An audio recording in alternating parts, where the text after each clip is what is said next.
Olá, gente. Nós voltamos novamente com a segunda parte da aula e a gente já começa a entender aí a questão comportamental um pouquinho. Então, em linhas gerais, a gente sabe da importância das intervenções deste estudante com TEA aí,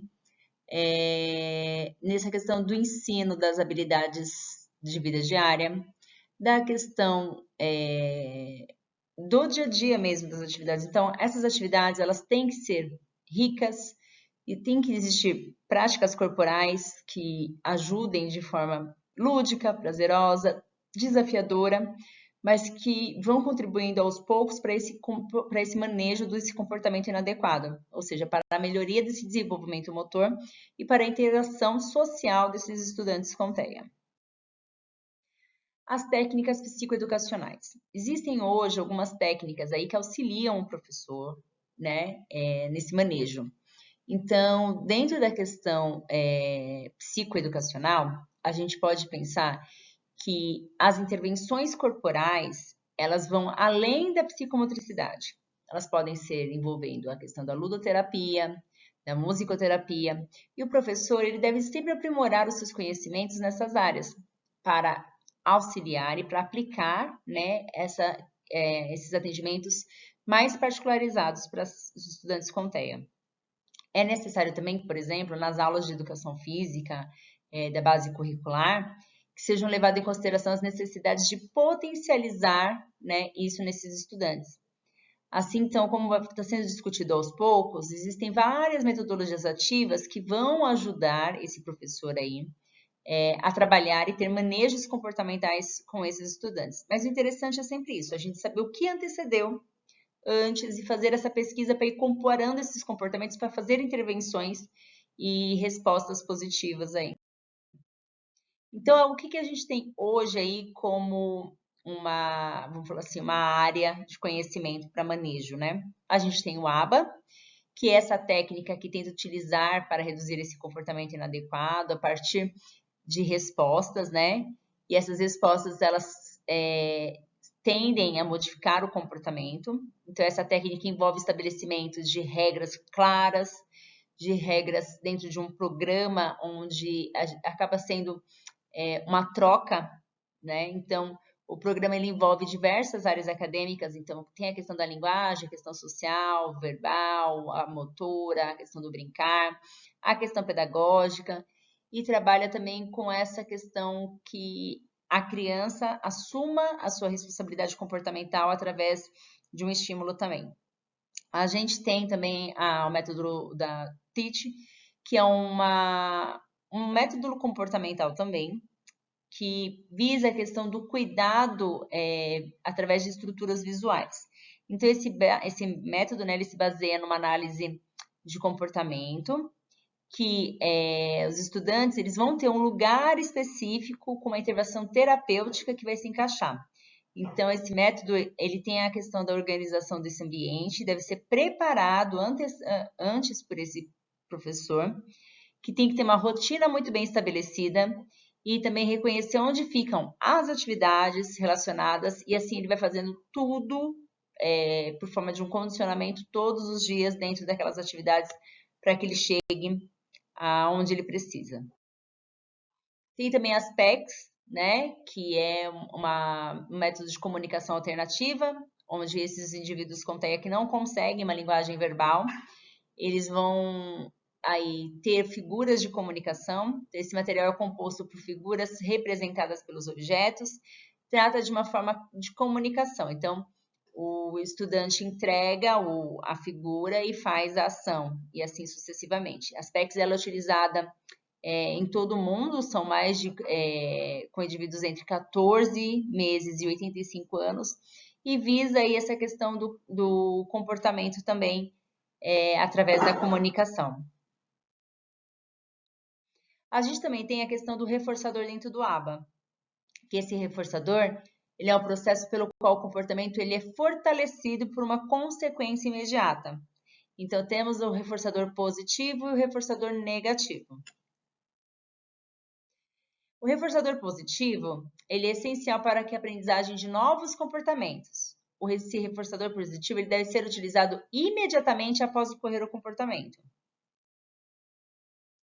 E nós temos aí como reforçadores positivos, elogios, né? Podem ser reforçadores sociais, podem ser elogios, podem ser com uso de atividades, então você faz alguma coisa e ele faz um jogo, faz um quebra-cabeça, faz alguma coisa. Com o uso de brinquedos, então, a partir do momento que ele faz aquilo, você dá um reforçador, pode ser um carrinho, um adesivo, né?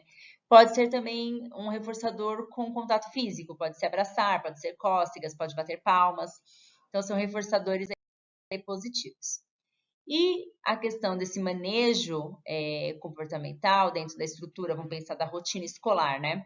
A gente pensa na mudança da carteira para diminuir o estímulo, sentar do lado oposto da janela da primeira fileira, então a janela está de um lado, tem que estar sentado do outro.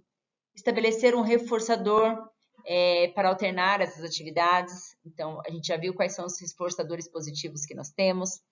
Trabalhar com atividades estruturadas dentro da sala de aula, momentos livres, né, com um recreio, por exemplo, supervisionado, com a questão do banheiro também, se está pensando no desfraude. Uso de estímulos visuais para que ele reconheça esses espaços e tenha mais autonomia para desempenhar ali as atividades. Para a utilização de atividades pedagógicas, por exemplo, a gente pode utilizar itens do seu interesse. Então, se ele tem um hiperfoco, pode ser esse reforçador também. Para modificar esse comportamento, a gente pode utilizar aí os elogios de reforço social, as recompensas, os agrados, né? E dentro, lógico, de pistas visuais e atividades de vida diária que vão facilitar aí a comunicação desse estudante. Aqui nós trouxemos alguns exemplos para vocês, que é uma prancha de comunicação com pistas visuais, onde que ele vai fazendo as atividades de acordo com as PECs, né, as informações aí pelas imagens.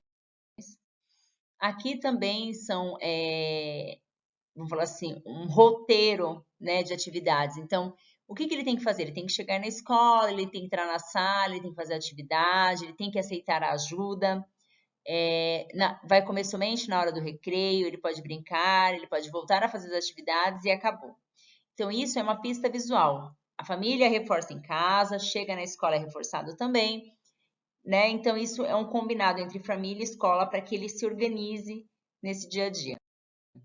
Aqui, atividades de vida diária também através das imagens. Então, por exemplo, ele precisa lavar as mãos depois que ele sai do banheiro. Então, ele precisa de comandos diretos para que isso aconteça. Então, ele vai abrir a torneira, ele vai molhar, ele vai lavar a mão, ele vai enxaguar, ele vai secar e as mãos estão limpas. Isso é uma rotina e ele vai aprendendo através dessa rotina, né?